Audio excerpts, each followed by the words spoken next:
अच्छा जी, आपको मैंने सुबह आउटलाइन शेयर की थी, artificial intelligence opportunities and challenges.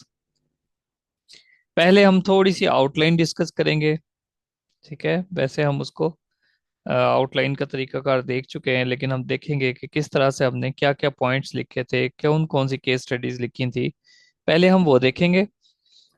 ठीक है, इंट्रोडक्शन भी हम देख चुके हैं कि किस तरह से बनाया जाता है आर्टि इस ऐसे में हम वंस अगेन इंट्रोडक्शन की फॉर्मुलेशन देखेंगे कि किस तरह से इंट्रोडक्शन को डिजाइन किया गया। और फिर हम आएंगे अपने बॉडी पैराग्राफ्स की तरफ के बॉडी पैराग्राफ्स जो ऐड हुए हैं वो किस तरह से हुए हैं। इस तरह आप 3 से 4 ऐसे जब कर लोगे तो आफ्टर देन आपको बहुत आपके लिए बड़ा आसान हो जाएगा। आप में से कुछ स्टूडेंट जिस तरह से पहले कह रहे थे कि हमारे पास टाइम बहुत कम है, सर्च करने में बहुत टाइम लग रहा है, इसी तरह अब कुछ स्टूडेंट्स ऐसे हैं जो ये कह रहे हैं कि सर ये तो रट्टे वाली बात हो गई। इनिशियली ऐसा ही लगता है, लेकिन जब तक आप 4 से 5 अच्छे ऐसे रीड नहीं कर लोगे, आपको ऐसे का तरीका आता ही नहीं है कि किस तरह से लिखा जाता है। और जस्ट रीड नहीं, आपको मैंने ये जुबानी याद करवाने हैं। जब आप ये 5 से 6 या 7 टॉपिक्स कर लोगे, देन आप समझ लेना कि अब हम सेफ जोन में हैं। सेफ जोन से मुराद है कि 90% चांसेस हैं कि इन्हीं ऐसे में से कोई ऐसे आ जाना है। ठीक है, एआई का, एआई से रिलेटेड बहुत ज्यादा इंपॉर्टेंट ऐसे है एआई। अब मैंने आपको क्या करवा रहा हूँ, इसमें जो टॉपिक है opportunities and challenges for Pakistan. अगर आपके पेपर में कुछ डिफरेंट आएगा तो वो वर्ल्ड वाइड पूछा जा सकता है, उसमें पाकिस्तान का नाम ना हो, वर्ल्ड वाइड हो। लेकिन आपकी जो कि प्रैक्टिस हो चुकी होगी, आप जितनी भी केस स्टडीज देख लें, उसमें वर्ल्ड वाइड एग्जांपल्स हैं। कई एक केस स्टडीज हैं इसमें वर्ल्ड वाइड एग्जांपल्स हैं, कोरिया के एग्जांपल है, इंडिया के एग्जांपल है। तो आपके लिए बड़ी सहूलत होगी। मतलब आप खाली पेज छोड़ के नहीं आओगे, घबराओगे नहीं। अब देखें जी, इंट्रोडक्शन। अब इस चीज का जरा ध्यान से आपने नोट करना है।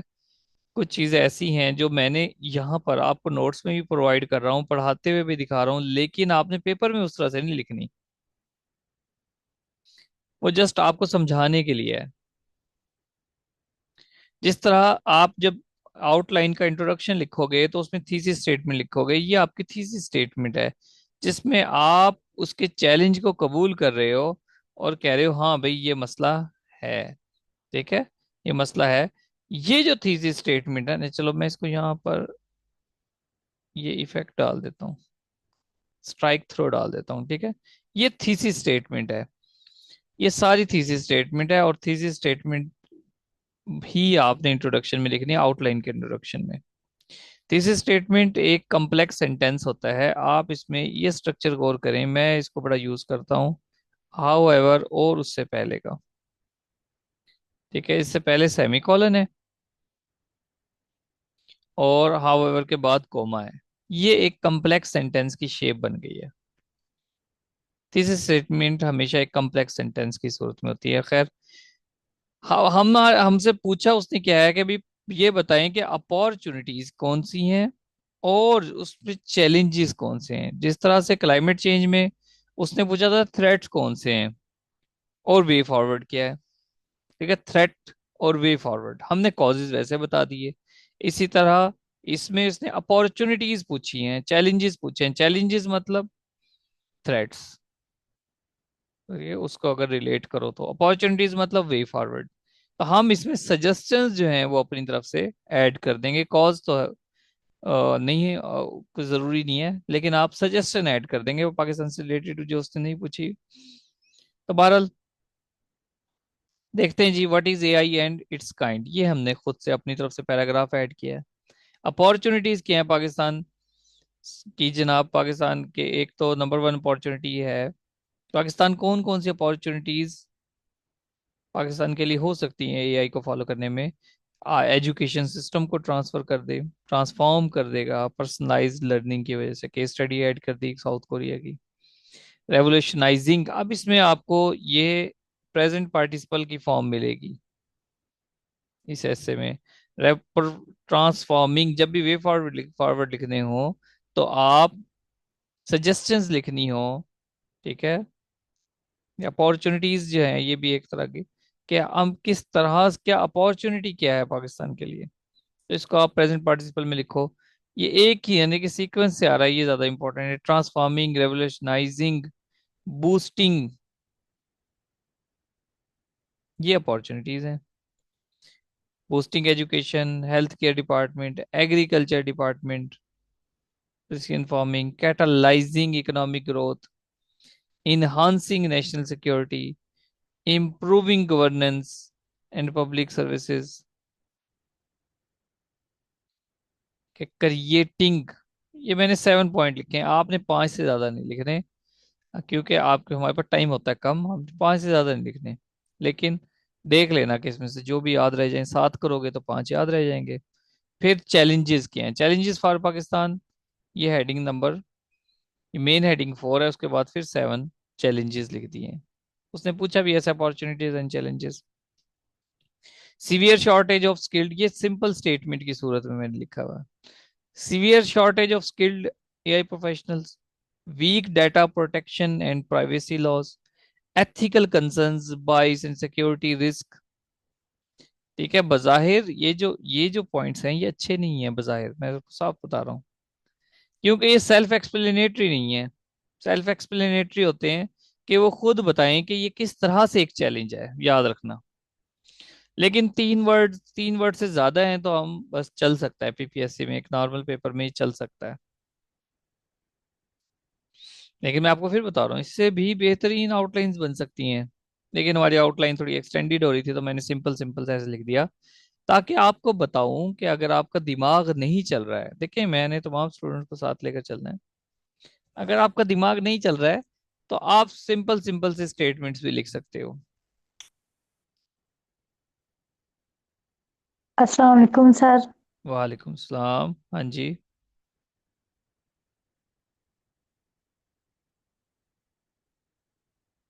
अच्छा, अभी आइयो लगता है। सर मैंने मैंने तो कुछ नहीं कहना, मैंने तो वैसे बताया, मैं अभी आई हूँ, इसलिए मैंने सलाम किया है। जनाब बड़ी मेहरबानी है। अच्छा जी, चैलेंजेस क्या हैं, अभी हम आउटलाइन को डिस्कस कर रहे हैं, ऐसे की तरफ नहीं आए, ठीक है, ये आपने पढ़ी थी सुबह। चैलेंजेस क्या हैं जी, सबसे पहले severe shortage of skilled AI professionals, हमारे पास एआई प्रोफेशनल्स ही की कमी है। वीक डेटा प्रोटेक्शन है, एथिकल कंसर्न्स भी हैं, absence of a comprehensive national AI policy, low research output and innovation capacity, poor digital and computing infrastructure, risk of job displacement and social disruption.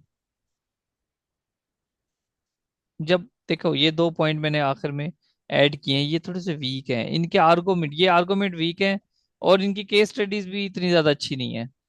ये मैंने आखिर में ऐड किए हैं कि आप इस तरह की भी बात कर सकते हो। क्या केस स्टडी दे दी ऐसे ही, limited high speed internet, expensive cloud computing and lack of data centres restrict AI development, बस एक बात कर दी। जरूरी नहीं है कि आप सब में रिपोर्ट्स ही ऐड करो। ये जो है ना, पॉइंट्स 6 एंड 7, ये मैंने इसलिए ऐड किए ताकि आप हर एंगल से चीजों को देखो, हर एंगल से समझो। Risk of job displacement and social disruption, ये भी होगा। ठीक है, AI automation way may replace millions of low skilled jobs in manufacturing, textile, transport। इसका कोई आपने डाटा नहीं दिया, लेकिन फिर भी ठीक है। नेक्स्ट है जी, व्हाट स्टेप्स कैन पाकिस्तान, अब देखें सजेशंस, ये नहीं लिखना आपने, ये सजेशन यहाँ पर आपने मेंशन नहीं करनी। ये मैंने किया, वो एग्जामिनर खुद पता लग जाएगा एग्जामिनर को, ये आपकी समझ के लिए लिखा है कि सजेशंस हैं ये। What steps can Pakistan take to overcome these obstacles and advance its artificial intelligence capabilities.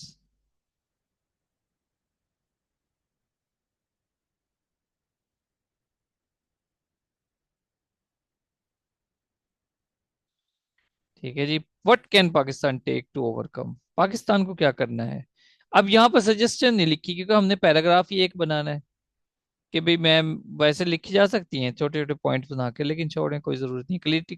Critical analysis and conclusion, conclusion में वंस अगेन फिर से आपने वो बात कर दी है।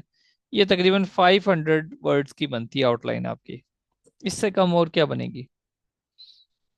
इसका मतलब आप 1000 1200 वर्ड का अगर ऐसे भी लिख देते हो तो वेल एंड गुड है, ठीक है, याद रखना है। सर लेकिन सर एक ये वर्ड्स ऐड होते हैं। वर्ड्स ऐड होते हैं, ठीक है जी। एक चीज याद रखनी है आपने, देखो मैंने आपको पहले ही कहा था, आप वर्ड्स की ज्यादा इतनी फिक्र ना करें। आपका एस्से जो है ना वो टॉपिक कंप्लीट होना चाहिए, पूरा होना चाहिए, ये चीज का ख्याल रखना है। अच्छा मैं क्या कहने लगा था, देखो पता नहीं आपने बात सर भूलवा दी है। एक मिनट एक मिनट एक मिनट रुक जाओ। एक चीज नोट डाउन कर लें जी सब, वेरी इंपॉर्टेंट। आप ऐसे शुरू कर दिया आपने, ऐसे शुरू कर दिया, आउटलाइन बहुत ज्यादा अच्छी लिख दी, इंट्रोडक्शन पे आगे इंट्रोडक्शन भी अच्छा सा लिख दिया, आपने जनाब सजेशंस लिख दिए हैं, चैलेंजेस पे आए हो, आखिर में क्रिटिकल हेडिंग की आपने हेडिंग दे दी है, क्रिटिकल एनालिसिस की हेडिंग दे दी है, या मतलब हेडिंग तो देनी नहीं है, सॉरी, हेडिंग तो देनी नहीं है, हरगिज नहीं देनी। आपने क्रिटिकल एनालिसिस शुरू कर दिया है, या आप अभी आखिर में सजेशन पे हो, ये सजेशन वाला पैराग्राफ आपने एंड किया है, आपका एग्जामिनर आपके ऐसे को फेल कर सकता है। हालांकि आपने 90% ऐसे लिख लिया है, बेहतरीन लिख लिया है, कोई ग्रामर की मिस्टेक नहीं है, अच्छा भी लिखा हुआ है, आउटलाइन बड़ी प्यारी लिखी हुई है, पैराग्राफ अच्छे लिख दिए हैं, उसके बावजूद आप यहां तक आए हो, टाइम आउट हो गया। इसका मतलब यह है कि आपको टाइम मैनेजमेंट नहीं आती। सीएसएस के लेवल पर ये बात है, यकीनन पीपीएससी लेवल पर भी हो, आपने इसका ख्याल रखना है।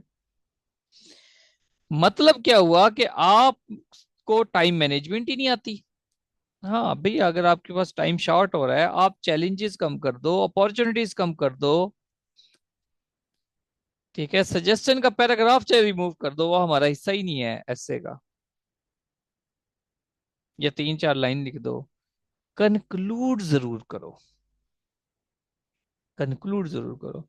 कोई स्टूडेंट मेरी बात को रिपीट करे जी।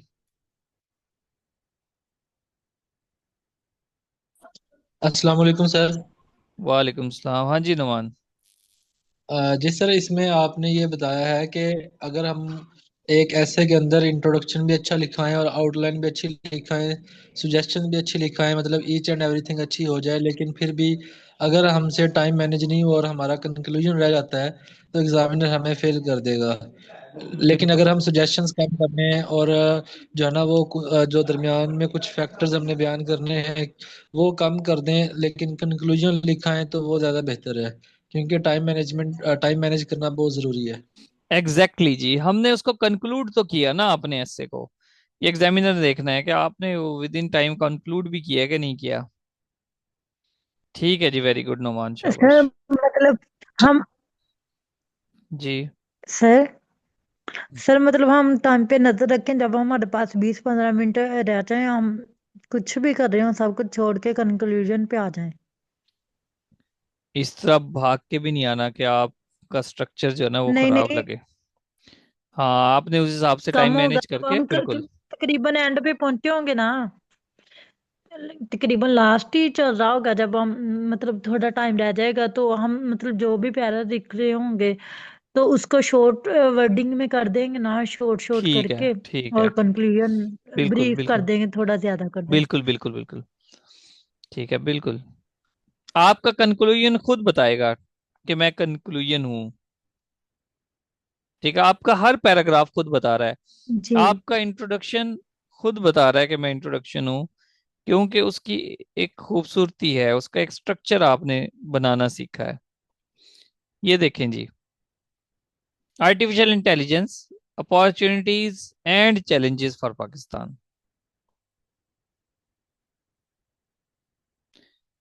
सबसे पहले देखिए, imagine a computer that can diagnose a disease from a single photo, guide a tractor to plant seeds with perfect spacing, predict a city's traffic flow before the morning rush. All ये चीज आपको बताती है, ये चीज बताती है कि आपकी इंग्लिश अच्छी है। क्यों? क्योंकि हर स्टूडेंट ये हाइफन ऐड नहीं करता। All at a fraction of, ये डिटेल बताता है, इसका मतलब आगे बताता है, वो इसकी वजाहत दे रहा है। All at a fraction of the cost of a single human worker, एक ह्यूमन वर्कर सारे काम कर लेगा। अब आपने बताया, ट्रांजिशन की तरफ आते हैं, लेकिन how can a developing country like Pakistan harness such powerful technology while still struggling basic needs? गुर्बत की लकीर से नीचे हैं, लेकिन आप कहते हो कि हम इतना काम, ये इस तरह से इस तक कैसे पहुंचेंगे? How does artificial intelligence shape the future of education, health, agriculture, security for millions of people?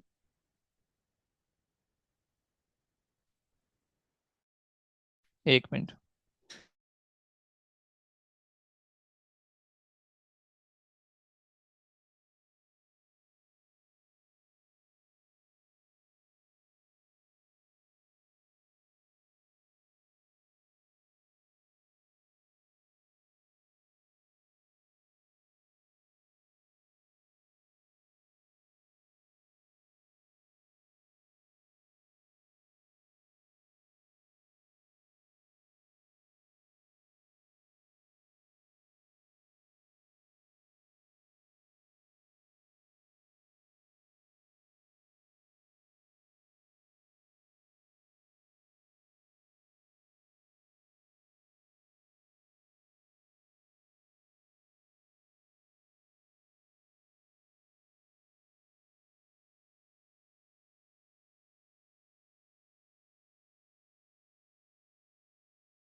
अच्छा जी, तो ये ट्रांजिशन है, ठीक है, ये ट्रांजिशन, इसमें आपको वो पैटर्न नजर आएगा जो क्लाइमेट चेंज वाले ऐसे में था। फिर समरी, आपने जो कुछ आउटलाइन में लिखा है वो इसको आप पढ़ना, आपको ऐसे लगेगा कि वो तमाम चीजें इसमें आ जाती हैं, ठीक है। ये इसकी लेंथ थोड़ी बढ़ गई, आप कम भी कर लो, कोशिश करो शॉर्ट कर लें तो। वैसे ओवरऑल ये देखेंगे लास्ट में ना कितने वर्ड्स का है।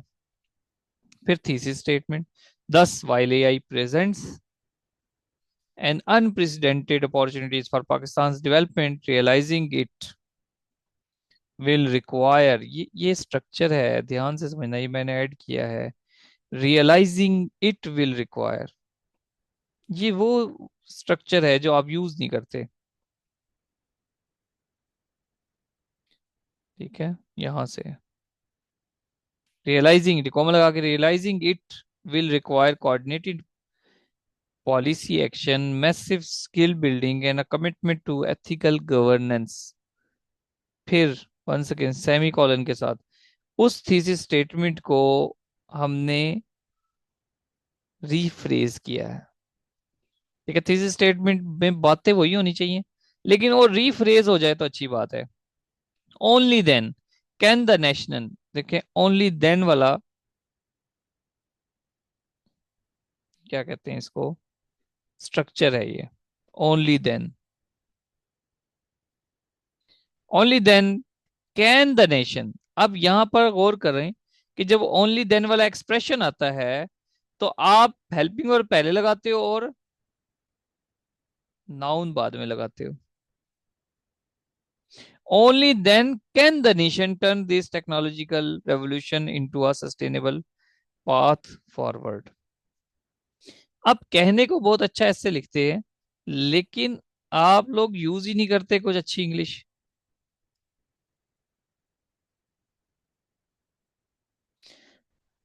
बिलाल क्वेश्चन कर रहे हैं कि आउटलाइन में इंट्रोडक्शन लिख के फिर अगेन इंट्रोडक्शन लिखना है। भाई आउटलाइन में इंट्रोडक्शन जो लिखा था ना हमने, वो इंट्रोडक्शन की हेडिंग थी और थीसिस स्टेटमेंट थी, एक्चुअल वो थीसिस स्टेटमेंट थी।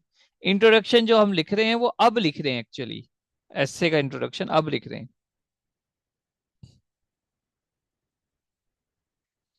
समझाए जी? ये चीजें गौर करने के काबिल हैं, इनको पिक करना होता है ताकि आप अच्छी अच्छी राइटिंग कर सको। आप एक मरतबा इस ओनली देन को पकड़ लोगे, इस सेमीकोलन को पकड़ोगे, समरी को, थीसिस को पकड़ोगे, आप जब कोई नया एस्से लिखोगे तो ऑटोमेटिक ये चीजें वहां पर एक्सप्रेस होंगी। यही वजह है कि मैं ये चाह रहा हूँ कि आप 5-6 ऐसे इसी तरह रट्टा लगा के कर लो, फिर खुद ब खुद ये स्ट्रक्चर्स आपके पेन पेन के अंडर आएंगे। अब इनको भी काट दूं मैं, स्ट्राइक थ्रू कर दूं, मुझे बताना कि ये सही समझ आ रहे हैं। ये आपने जब मुझे चेक करवाओगे ना लिख के, जी सर। तो आपने ये लिखने नहीं है, याद रखना।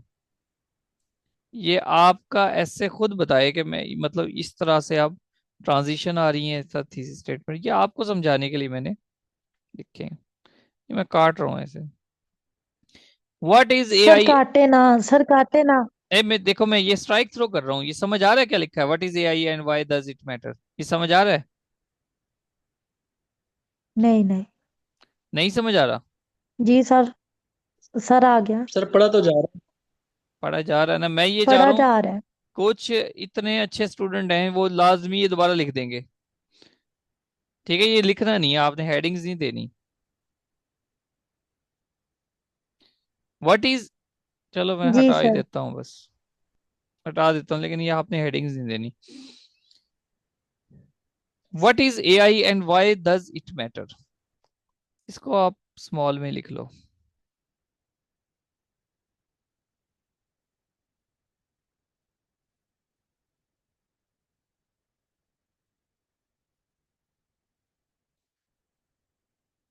व्हाट इज एआई एंड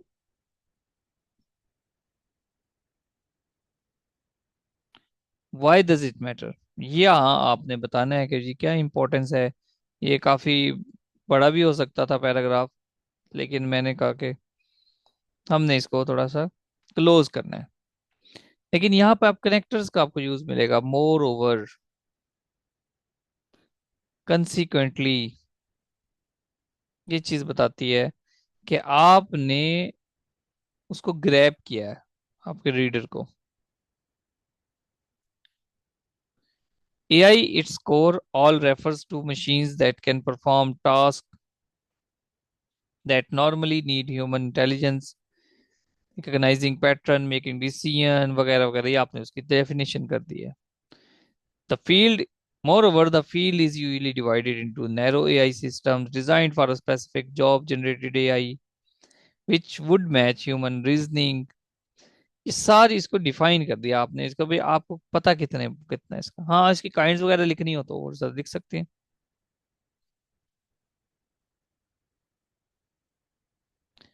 अब आते हैं जी हम अपने बॉडी पैराग्राफ की तरफ। याद रखना, इंट्रोडक्शन एंड कंक्लूजन के अलावा या क्रिटिकल एनालिसिस के अलावा जो भी पैराग्राफ होते हैं उनको अपॉर्चुनिटीज, सॉरी, उनको बॉडी पैराग्राफ कहते हैं, क्योंकि वो एस्से की बॉडी को फिल कर रहा होता है। इंट्रोडक्शन के अलावा, कंक्लूजन के अलावा, क्रिटिकल एनालिसिस के भी अलावा, या शायद क्रिटिकल एनालिसिस को भी साथ मिला लें, तो जो पैराग्राफ भी होते हैं उनको बॉडी पैराग्राफ कहते हैं। जो इंट्रोडक्शन है वो हेड है, जो कंक्लूजन है वो टेल है। कंक्लूजन और हेड और टेल के अलावा जो कुछ भी है वो बॉडी है। अब अपॉर्चुनिटीज हमने लिखनी थी, ठीक है, 7 अपॉर्चुनिटीज, अपॉर्चुनिटीज फॉर पाकिस्तान। ये हेडिंग नहीं देनी है आपने, आपने शुरू करना है। ध्यान से देखें, आपने कंक्लूजन लिखा था, कंक्लूजन के बाद आपने बता दिया कि भाई एआई है क्या। अब इस लाइन को जरा गौर से देखें, ये क्या लाइन है? ये लाइन बता रही है कि आपको ऐसे के स्ट्रक्चर का, रीडर का ख्याल कितना है। Building on this foundation the next step is to explore how AI can be applied across key sectors।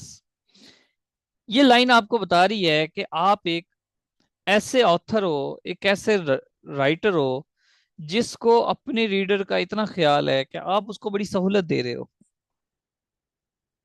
आप बता रहे हो कि अब कुछ बदलने वाला है, अब हम ऐसे के किसी दूसरे पोर्शन की तरफ जाने लगे हैं। नेक्स्ट स्टेप वो है क्या, कि वो एप्लीकेशंस क्या हैं, अपॉर्चुनिटीज क्या हैं, फायदे क्या हैं, ये आप अपने रीडर को बताते हो। नेक्स्ट हमारा क्या था, हमारी इसकी सब हेडिंग क्या थी, ट्रांसफॉर्मिंग एजुकेशन से हम स्टार्ट कर रहे हैं कि एजुकेशन थ्रू पर्सनलाइज्ड लर्निंग, खुद से पढ़ना किस तरह से पॉसिबल है एआई के थ्रू।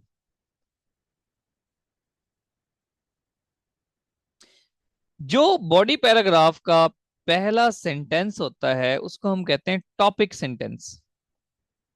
दूसरे पैराग्राफ को पढ़ना, पहले को नहीं। Revolutionising health care through AI diagnostics, topic sentence. Topic sentence का मतलब होता है, देखिए हर पैराग्राफ एक टॉपिक है, उसमें आप एक बेस बनाते हो। ठीक है, इसको ये ना समझना कि ये फाइल मिल जाएगी तो बस हम देख लेंगे। आपने जो इस तरह मेन मेन बातें मैं बता रहा हूँ उनको थोड़ा थोड़ा सा लिख लेना कि मैं क्या कह रहा हूँ, क्योंकि इस सिर्फ आपको लिखा हुआ पढ़ा नहीं रहा, आपको समझा भी रहा हूँ। टॉपिक सेंटेंस एक बेस बना देता है इस पैराग्राफ की, उसने बेस बनाई है कि इस पैराग्राफ में हम करने क्या लगे हैं। देखें, revolutionising health care through AI diagnostic. भाई मूविंग फ्रॉम क्लासरूम्स, पीछे जो हमने पढ़ा था क्लासरूम, पीछे हमने क्लासरूम पढ़ा था, अब उस क्लासरूम को भी हमने शामिल कर लिया कि हमने पढ़ा था AI can also revolutionise health services. AI भाई हेल्थ सर्विसेज को रेवोल्यूशनाइज कर सकती है। यहां पर आपने अपनी एक बेस बना ली, उसके बाद देखें वो जो पीछे केस स्टडी दी थी उसको आपने यहाँ लिख दिया। Tools like IBM Watson health have shown that AI can enhance cancer diagnostic accuracy world wide. ये वो आपकी स्टेटमेंट आ गई, जो केस स्टडी आपने लिखी थी वो यहाँ पर आ गई है।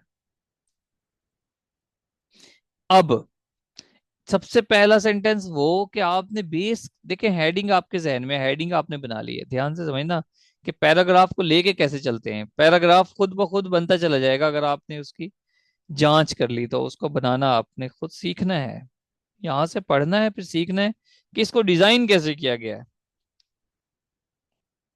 जस्ट ये नहीं कि लिखा हुआ याद करना है, आप कभी भी रट्टा नहीं लगा सकते कि आप 100% पढ़ के, जब तक आपको चीज की समझ नहीं होगी, स्टेप्स नहीं क्लियर होंगे, आप उसको रट्टा भी नहीं लगा सकते। Moving from classrooms to clinics, AI can also revolutionise health services. ये आपने इसको, ये जो ऊपर हेडिंग थी इसके साथ कनेक्ट कर दिया कि एआई कैन रेवोल्यूशनाइज कर सकती है हेल्थ सर्विसेज को। याद रखें, ये जो हेडिंग है ना, ये तो आपने लिखनी नहीं है ऐसे में, ये तो आउटलाइन का हिस्सा है। आप पेज पलट के आउटलाइन देखते जाते हो, फिर टॉपिक सेंटेंस लिखते हो, केस स्टडी को वन लाइन में लिखते हो। जब ये आपने लिख दिया, फिर उसके बाद अब इसी इसी केस स्टडी को थोड़ा सा एक्सप्लेन कर दो कि ये है क्या और इसका फायदा क्या है। इससे रेलिवेंट कोई और बात है तो वो लिख दो। Therefore develop deploying locally calibrated diagnostic algorithms in rural clinics could extend specialist level insights to remote areas, reduce misdiagnosis, and enable early disease detection. Furthermore,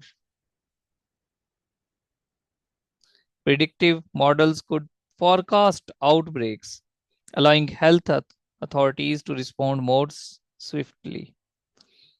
यहाँ ये बताता है कि आपका जो पैराग्राफ है बड़ा वेल कनेक्टेड है, और सिर्फ पैराग्राफ नहीं, एक पैराग्राफ से जब दूसरे पैराग्राफ पे जा रहे हो तो इसका टॉपिक सेंटेंस देखो। हेल्थ के बारे में पढ़ा, shifting focus to the fields, वो फील्ड के बारे में थे ना। अब हम आते हैं shifting focus to the field, field की तरफ आते हैं, खेतों की तरफ। AI offers precision farming solutions that can boost agriculture productivity. ये टॉपिक सेंटेंस है आप, कि अब आपको बता रहा है कि भाई हम एग्रीकल्चर के बारे में कोई बात करने लगेंगे। उसके बाद आप अपनी केस स्टडी दे दो केस स्टडी के बाद फिर कंसिक्वेंटली वगैरह वगैरह जो चीजें भी हैं यहाँ पर वो आप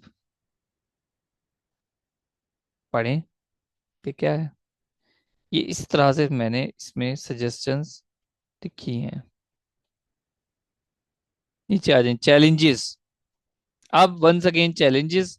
चैलेंजेस का भी कुछ टॉपिक सेंटेंस बनता है, मतलब पैराग्राफ है तो टॉपिक सेंटेंस तो बनेगा।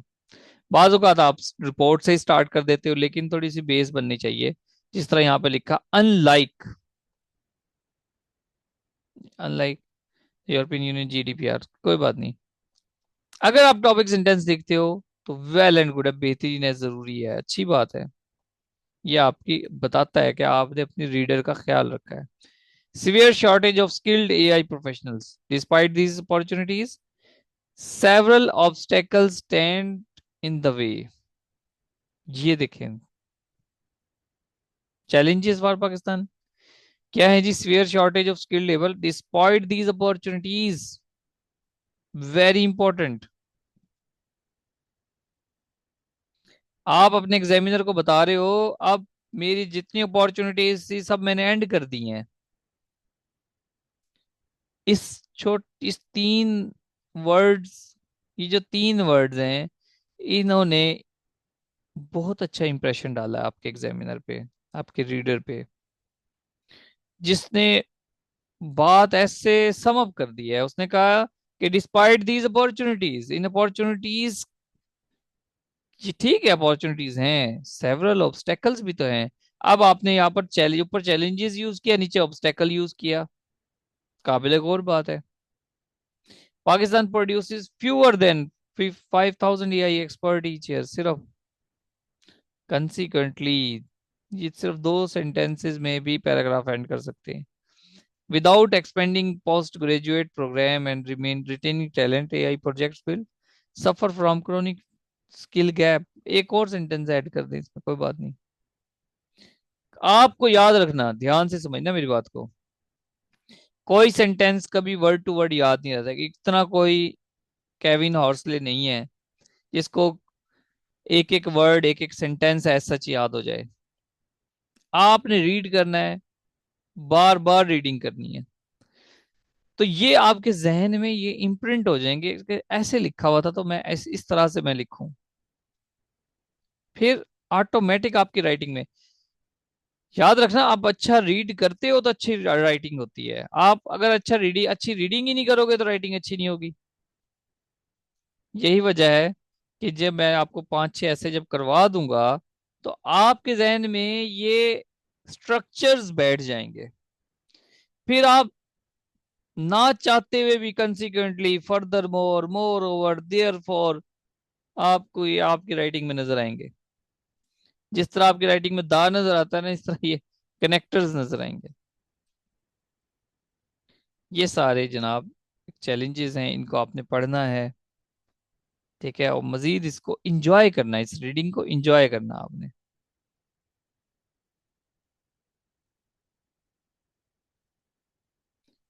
ठीक है जी।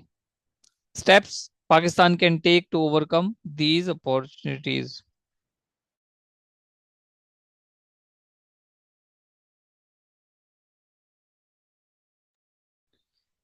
Steps Pakistan can take to overcome these obstacles, क्या है जनाब। टॉपिक सेंटेंस देखे, टू एड्रेस दीज चैलेंजेस, इसको कहते हैं इन्फिनिटिव स्ट्रक्चर है ये। To address these challenges the following actions are recommended, ये टॉपिक सेंटेंस हो गया आपका। Following actions are recommended. First, अब इसको आपने देखना है कि किस तरह से मैंने एक ही चीज लिखी है, बस आप लिखते चले जाएं। First, enact a national AI strategy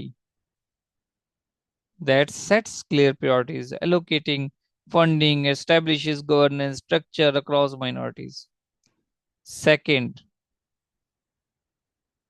third, fourth, fifth, sixth, seventh, बस। और भी बड़ा इंप्रूवमेंट हो सकती है कंक्लूडिंग सेंटेंस भी एक होता है, बस इतना ज़्यादा फिर हम नीचे कम्प्लेक्स में पढ़ते हैं। ठीक है, आखिर में क्रिटिकल एनालिसिस, कंक्लूजन, इनके बारे में हम फिर कभी बात करेंगे नेक्स्ट के लेक्चर में। लेकिन आपने ये पढ़ लेना है, अच्छी तरह तैयार करना है। ठीक है, इनके हिस्सों को हम देखेंगे। हाँ भाई, ठीक हो गया? कुछ समझ आई है? कुछ सीखने को मिला कि नहीं मिला? जी सर, आगे समझे और बहुत कुछ सीखा। चलें, इसको अब आपने ना इसको तैयार करना है। जो कुछ पढ़ाया है इसको तैयार करें, बार बार रीडिंग करें, लिखें, आउटलाइन पे जोर दें। ठीक है, मैंने ये फैसला इसीलिए किया कि जहां आप इधर उधर के आर्टिकल्स पढ़ोगे, कॉलम पढ़ोगे, उल्टी सीधी वेबसाइट्स पे जाके आप लोगों ने मतलब कोई ऐसे पढ़ोगे जो शायद इतने अच्छे ना हो, तो फिर मैंने ये डिसीजन किया कि मैं खुद आपको बना के आप पढ़ोगे इनको, तो आपकी राइटिंग में इम्प्रूवमेंट्स आएंगी। इनको पढ़ें जी, लेकिन मुझे ना लिख के दिखाया करें। जिनकी असाइनमेंट्स आई हुई है वो मैं इंशाल्लाह अभी चेक करके भेज दूंगा, या फिर सुबह सुबह आपको जो है ना चेक करके आपको ग्रुप में या वैसे वॉइस कर दूंगा। मजीद मुझे टैग कर देना कि सर असाइनमेंट चेक कर दें, ये आपकी मेहरबानी होगी। वैसे एक दो मैंने डाउनलोड कर लिए हैं। आज की क्लास बस इतनी होगी, बस नहीं है, सब कुछ करवा दिया मैंने, पढ़ा दिया।